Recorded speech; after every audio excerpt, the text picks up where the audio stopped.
আসসালামু আলাইকুম রহমতুল্লাহি ওবারাকাতু। প্রিয় ভাই ও বন্ধুরা, কেমন আছেন? আশা করি সবাই ভালো আছেন। দেশ ও প্রবাস থেকে যারাই এই মুহূর্তে ভিডিওটি দেখতেছেন, আমার পক্ষ থেকে রইল আপনাদের জন্য আন্তরিক মোবারকবাদ।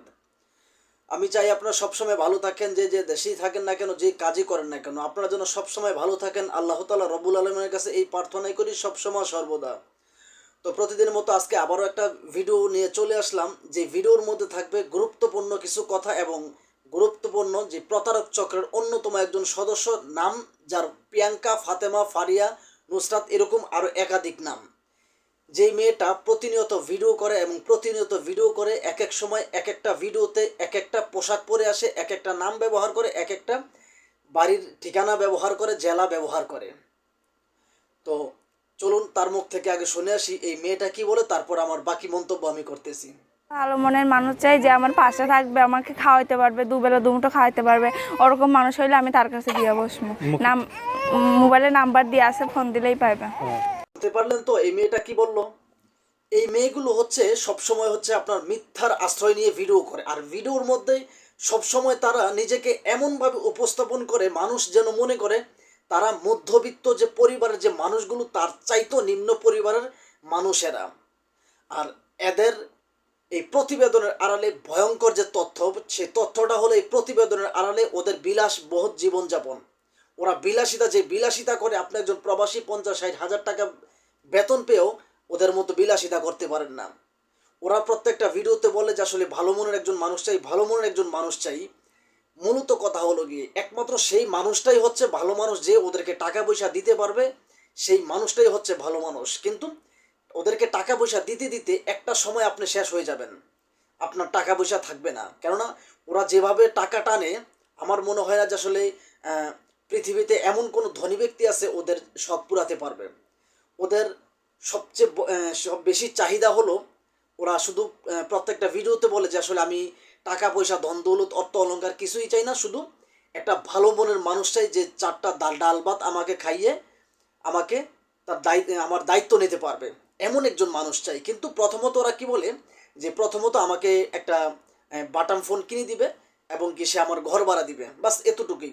যদি সে আমাকে ডাল ভাত খাওয়াই রাখতে পারে, আমি তার জীবনসঙ্গী হিসেবে মৃত্যুর আগ পর্যন্ত থাকবো। কিন্তু যখনই আপনার ওদের সাথে আপনারা একটু একটু পরিচয় হবেন, পরিচয়ের প্রথম দিনের মাথায় আপনি ভালোভাবে কথা বলবেন, দ্বিতীয় দিনের মাথায় আপনার কাছে টাকা দাবি করবে, তৃতীয় দিনের মাথায় আপনি তাকে টাকা দিতে বাধ্য হবেন। কেননা ওরা এতটাই খারাপ যে আসলে একজন পুরুষের কাছ থেকে টাকা নিতে হলে যত ধরনের কথা বলা প্রয়োজন, তত ধরনের কথা এই সমস্ত নর্তকী যে মেয়েগুলো এগুলো বলে। কেননা ওদের তো কোনো লজ্জা শরম নেই, ওরা বেশরম, বেলাজা, এবং কি বাংলাদেশের সবচেয়ে বড় যে যৌন পল্লী আছে দৌলদিয়া, সে আমার মনে হয় প্রত্যেকটা মেয়েই দৌলদিয়ার যে এক্সপিরিয়েন্স সেটা নেওয়া।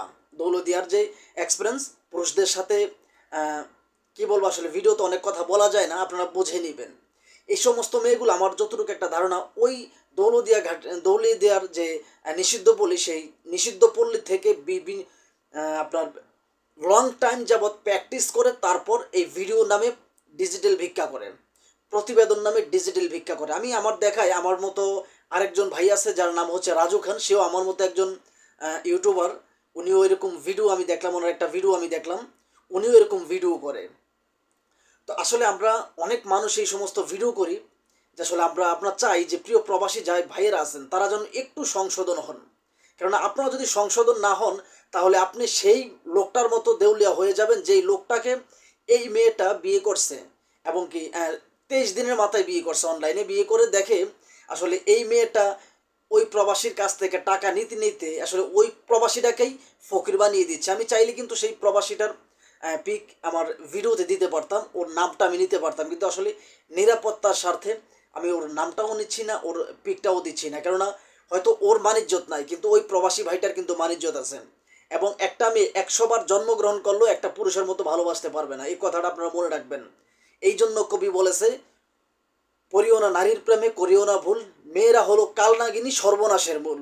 আমি সবসময় বলি যে আসলে দেহ ব্যবসায়ী মেয়ের চাইতে মন ব্যবসায়ী মেয়েদের ছলনা হয় সবচেয়ে বেশি ভয়ঙ্কর। কেননা আপনি যখনই দেখবেন যে আসলে দেহ ব্যবসায়ী যে মেয়েগুলো, ওরা কাস্টমার থেকে টাকা নিয়ে কখনো প্রতারণা করে না, কিন্তু মন ব্যবসায়ী যে মেয়েগুলো তারা সবসময় মানুষকে চিন্তা করে, সারাদিন চিন্তা করে, সারা রাত্র চিন্তা করে যে আসলে মানুষকে কীভাবে ঠকাবে। ওদের কাজই হচ্ছে খালি চিন্তা করা যে আসলে মানুষকে কীভাবে ঠকাবে। তো এরকম একাধিক ভিডিও আমার ইউটিউব চ্যানেলে কিন্তু এরকম আরও কয়েকটা ভিডিও আপলোড দেওয়া আছে ওর, যে আসলে একটা ভিডিওতে আপনারা দেখবেন যে আসলে ওর 20 থেকে 25টা প্রতিবেদন। সে 25টা প্রতিবেদনের মধ্যে আমি দেখলাম যে ওর 16টা নাম্বার। একটা মানুষের 16টা সিম কার্ড ব্যবহার করা, আপনি কি মনে করেন যে ভালো মানুষ কখনো এতগুলো সিম কার্ড ব্যবহার করে না? আপনাদের নিশ্চয়ই আসলে বুঝতে বাকি নাই যে এই সমস্ত মেয়েগুলো যে আসলে নর্তকী। তারপরেও যদি আপনাদের বিশ্বাস না হয়, আমি আপনাদেরকে আরেকটু ছোট্ট একটা টিপস দেই, যেটা হলো আপনারা এই যে মেয়েদের যে প্রতিবেদনগুলো, সেখানের যে কমেন্ট বক্স আছে সেখানে দেখবেন যে আসলে যে ইউটিউবার যে দালালটা আছে, যে নর্তকীটা আছে, প্রতিবেদন করতেছে, বলতেছে ওর আসলে কিছুই নাই, আজও তো এগুলো হচ্ছে মিথ্যা, আজও তো এগুলো হচ্ছে মিথ্যা, ওদের সব কিছু আছে, ওদের সব কিছু আছে। আপনারা কমেন্ট বক্সে যাবেন, গিয়ে দেখবেন যে আসলে কত মানুষ ওদেরকে সাবান ছাড়া ধুইতেছে, ওদেরকে সাবান ছাড়াও দিতেছে, তখনই বুঝতে পারবেন যে আসলে ওরা চিটিংবাজ, বাটপার। তো যাই হোক, আমার এই ভিডিওটি বানানো হয়েছে আসলে শুধুমাত্র সতর্কমূলক, কাউকে উদ্দেশ্য করে বানানো হয় নাই। তবে প্লিজ কেউ খারাপ মন্তব্য করবেন না। ভিডিওটি ভালো লাগলে একটা লাইক, একটা কমেন্ট, শেয়ার করবেন এবং কি চ্যানেলটি সাবস্ক্রাইব করে আপনাদের পাশে থাকার সুযোগ দিবেন এবং প্রতিবাদমূলক ভিডিও বানাতে সাহায্য করবেন। তো ভালো থাকবেন, আল্লাহ হাফেজ।